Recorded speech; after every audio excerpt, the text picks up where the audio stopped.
नमस्कार, राजस्थान मौसम समाचार में आपका स्वागत है। आज है 30 अगस्त शुक्रवार और आइए जानते हैं अगले 24 घंटों के दौरान राजस्थान के क्षेत्र में कैसा रहेगा मौसम, किन जिलों में बारिश की गतिविधियां होने की संभावनाएं बन रही हैं। साथ ही बताएंगे आपको जिले के बारे में भी सही व सटीक जानकारी, साथ ही तूफान असना के बारे में भी सही व सटीक जानकारी देंगे। तो आप सभी साथियों से विनंती रहेगी वीडियो को अंत तक देखिएगा, वीडियो को लाइक और चैनल को सब्सक्राइब जरूर कर दीजिएगा। बीते 24 घंटों के दौरान उत्तर पूर्वी राजस्थान के कई सारे क्षेत्रों में खंड बारिश के रूप में बारिश की गतिविधियां देखने को मिली। वही दक्षिण पश्चिमी राजस्थान के क्षेत्रों में भी चुटपुटे स्थानों पर हल्की बारिश की गतिविधियां दर्ज की गई।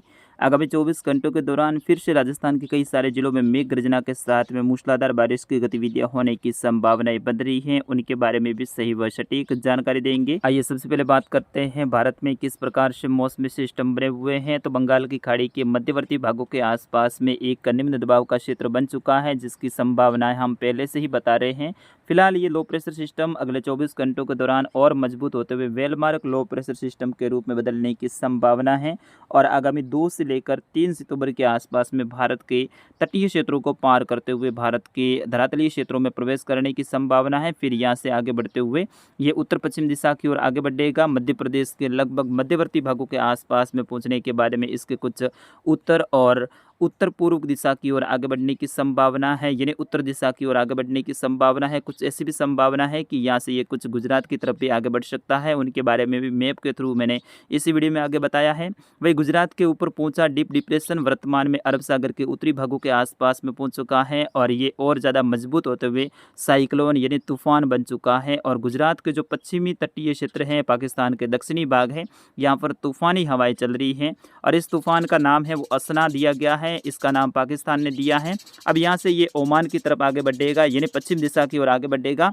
भारत के ऊपर इसका कोई खतरा नहीं है, तो यहाँ पर डरने की जरूरत नहीं है। सिर्फ गुजरात के जो पश्चिमी क्षेत्र हैं, यहाँ पर तेज गति से कल रात से ही हवाएं चल रही हैं और सौराष्ट्र और कच्छ रीजन के कई सारे क्षेत्रों में बिजली के पोल भी गिरे हैं, पेड़ भी गिरे हैं, ऐसे भी समाचार हमारे तक मिल रहे हैं।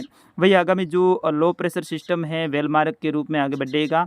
फिर जैसे ही मध्य प्रदेश के आसपास में पहुंचेगा तो इसके 3 ट्रैक बताए गए हैं, जैसे कि आपकी स्क्रीन पे भी आप देख सकते हैं। यहाँ से ये उत्तर की तरफ आगे बढ़ेगा। इसकी संभावनाएं 50% है, यानी ज़्यादातर संभावना इसके मध्य प्रदेश के भोपाल से आगे बढ़ते हुए कोटा संभाग और फिर राजस्थान के जो जयपुर और भरतपुर संभाग से होते हुए उत्तर की ओर आगे बढ़ने की संभावना है। 30% ऐसी भी संभावना है कि ये गुजरात के दक्षिणी भागों की ओर आगे बढ़ेगा और 20% ऐसी भी संभावना है कि यहाँ से कोटा संभाग, अजमेर संभाग और जोधपुर संभाग से होते हुए आगे बढ़ते हुए आगे जाके कमजोर होने की इसकी संभावनाएं बन रही है। इनके बारे में समय समय पर आपको बताते रहेंगे। फिलहाल बात करते हैं अगले 24 घंटों के दौरान राजस्थान के मौसम के बारे में। जैसे कि आपकी स्क्रीन पर देख सकते हैं, तूफान असना के कारण राजस्थान के जो दक्षिण पश्चिमी क्षेत्र हैं, विशेष तौर पे पाली संभाग और जोधपुर संभाग के क्षेत्र हैं, यहाँ पर तेज़ गति से हवाएं जारी रहेगी। विशेष तौर पे सांचौर, जालोर, बालोतरा, बाड़मेर, जैसलमेर और फलौदी जिलों में विशेष तौर पे जो तेज़ गति से हवाएं हैं वो सांचौर जिले के पश्चिमी क्षेत्रों से लेकर बाड़मेर जिले के पश्चिमी क्षेत्रों से लेकर जैसलमेर के दक्षिण पश्चिमी जो क्षेत्र हैं, यहाँ पर तेज़ गति से हवाएं चलेगी। साथ ही यहाँ पर रिमझिम खंड बारिश की गतिविधियाँ आज दोपहर के बाद से लेकर शाम के समय होने की संभावनाएं हैं।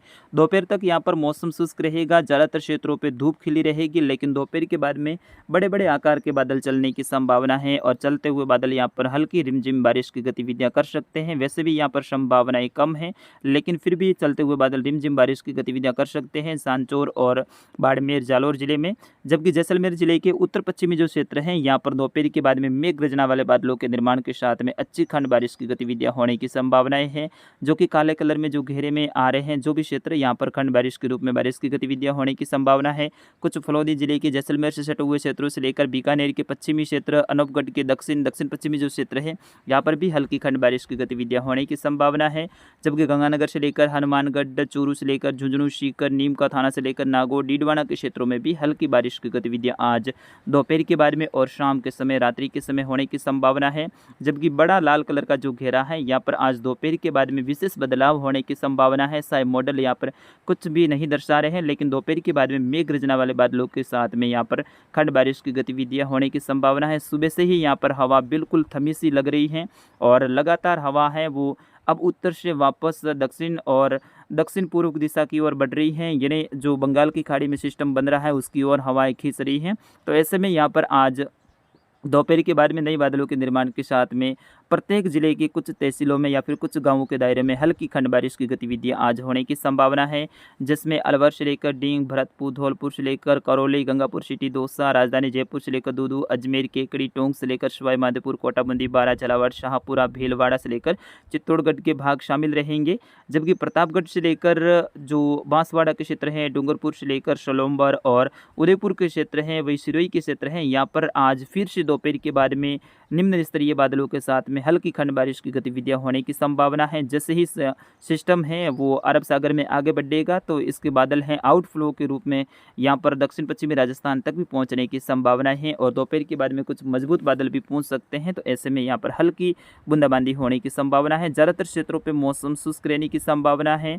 वही दक्षिण पश्चिमी राजस्थान में तेज़ गति से हवाएं चलती रहेगी। कल से यहाँ पर भी हवा की गति में कमी होने की संभावनाएं हैं और फिर यहाँ से अखंड बारिश के रूप में बारिश की गतिविधियां होने की संभावना आगामी 2-3 दिनों के दौरान रहेगी। फिर उसके बाद में बंगाल की खाड़ी की तरफ से फिर से नए सिस्टम के राजस्थान के पूर्वी भागों के आसपास में पहुंचते ही पश्चिमी राजस्थान में भी कुछ हल्की खंड बारिश की गतिविधियां होने की संभावनाएं हैं। यानी अगले 10 दिनों तक रुक रुक के खंड बारिश की गतिविधियां जारी रहेगी। ज़्यादातर क्षेत्रों पर मौसम शुष्क भी रहेगा, लेकिन कुछ तहसीलों में हल्की बारिश की गतिविधियों का दौर बने रहने की संभावनाएं बन रही है।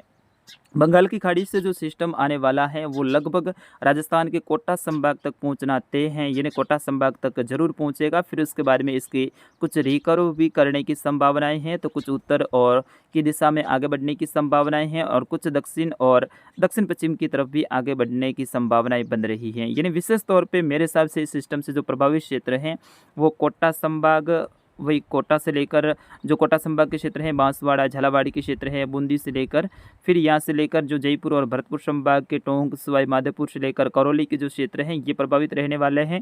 यहाँ पर आगामी 3 सितंबर से लेकर 7-8 सितंबर के दौरान मूसलाधार बारिश की गतिविधियाँ होने की संभावनाएं हैं। कई सारे क्षेत्रों में जलभराव जैसी स्थिति भी पैदा होने की संभावना है। वैसे यहाँ तक सिस्टम आते आते कमज़ोर जरूर हो जाएगा, लेकिन फिर भी लो प्रेशर या फिर लो प्रेशर जोन के रूप में भी पहुँचता है, तो ऐसे में भी बड़े दायरे में ये बारिश की गतिविधियां दे सकता है। और ऐसी ही गतिविधियां होने की संभावनाएं कुछ करौली से लेकर गंगापुर सिटी, धौलपुर से लेकर कुछ भरतपुर के जो क्षेत्र है, डींग से लेकर अलवर और कुछ खेरतल, तिजारा, कोटपुतली से लेकर राजधानी जयपुर, टोंक, कोटाबंदी, बारा, झालावाड़, शाहपुरा, केकड़ी, अजमेर के क्षेत्रों में बन रही है।